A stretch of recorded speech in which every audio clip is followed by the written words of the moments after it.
Bonjour à chacun. J'ai le plaisir de vous retrouver pour une nouvelle méditation de sa parole pour aujourd'hui. Nous allons poursuivre ensemble notre série sur le thème « Faites-en des hommes et des femmes de Dieu ». Lisons ensemble dans le livre de Deutéronome au chapitre 6, les versets 6 à 7. « Les commandements que je te donne aujourd'hui, tu les enseigneras à tes enfants. » Bob Gass nous encourage en tant que parents à apprendre à nos enfants comment résister à la tentation. Nous devons leur dire qu'elle est inévitable, mais qu'ils ne doivent pas s'affoler à l'idée qu'ils devront souvent l'affronter. Dans Jacques 1 au verset 14, nous lisons « Tout être humain est tenté quand il se laisse entraîner et prendre au piège par ses propres désirs. » Nos enfants ont besoin d'apprendre comment gérer la tentation dans les deux domaines où elle risque de s'avérer la plus puissante. En premier, dans le domaine de la sexualité. La télévision et Internet leur offrent toutes les formes de tentation, de la plus normale à la plus perverse.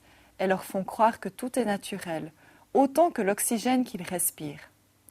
Cela risque de les entraîner à tenter toutes sortes d'expériences qui pourront à terme ruiner leur santé, leurs relations futures et même leur vie.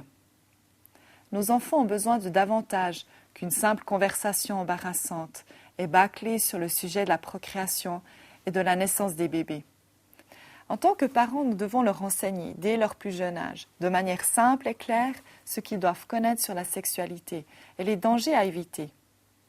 Il est écrit dans le livre des Proverbes au chapitre 5, dans les versets 1 à 11, « Mon enfant, les paroles de la femme d'un autre sont aussi sucrées que le miel, mais finalement elles laissent un goût amer.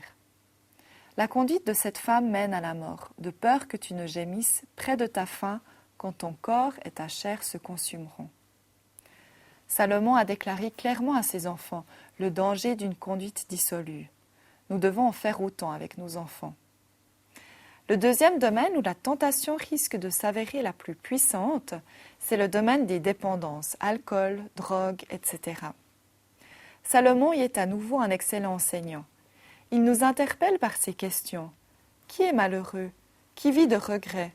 Qui se dispute et se plaint sans arrêt? Qui reçoit des coups sans raison? Qui a les yeux troubles? C'est l'homme qui passe son temps à boire et qui fait sans arrêt des mélanges d'alcool. Proverbe 23, 29 à 30. La vie d'un alcoolique et d'un drogué n'est pas agréable. Dans les versets suivants, on peut lire « Le vin mord comme un serpent, il pique comme une vipère. Tes yeux verront des choses étranges et ton esprit te fera tenir des propos absurdes. » Versets 32 à 33. Ne laissez pas l'ennemi entraîner vos enfants. Priez avec l'assurance de la foi. Parlez-leur de la parole de Dieu qui seule peut apporter la vie au fond de leur cœur. Faites confiance à Dieu et observez-le à l'œuvre dans leur vie.